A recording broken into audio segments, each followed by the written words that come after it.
ए बहुत देखो श्री माननीय पारस चौहान जी की लड़की जी की तरफ से, पारस चौहान जी की पुत्री जी की तरफ से बहुत सारा प्यार दुलार सम्मान आशीर्वाद की कामना बा।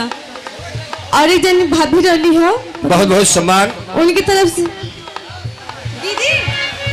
दीदी की तरफ से बहुत सारा प्यार दुलार सम्मान आशीर्वाद की कामना बा। तने एक ठे जो लगा था जब कुछ हो है यहाँ कैसे कहो तड़ी हो कुली के भारत हाथ नाई के मर जावानी जोगा दूल्हा मिलता नाई के।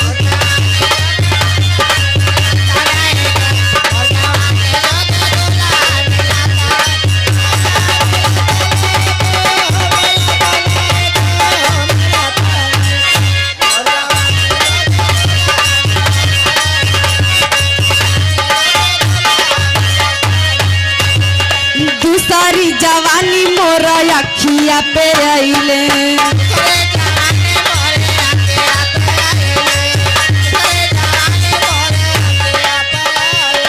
कजरा का भरोसा हाथा नहीं खे मोर जवानी जोगा दूल्हा मिलता नहीं खे।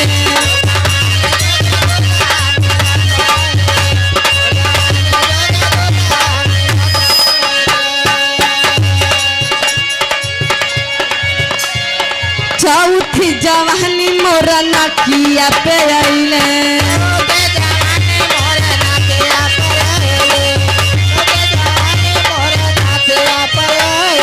नथुनी के भारत हाथ नहीं खे मोर जवानी जोगा दूल्हा मिलता नहीं खे।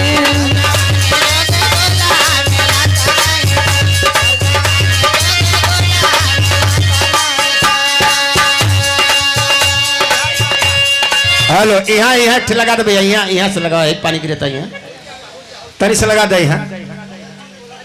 बढ़िया बात किया जी हो, बहुत जना का रकम बचौना, इतनी पानी भी जरूरी बा, साथ साथ इहो भी जरूरी बा भाई। गिराओ गिराओ गिराओ, देखिए भैया देखिए, धीरे में धीरे में धीरे में।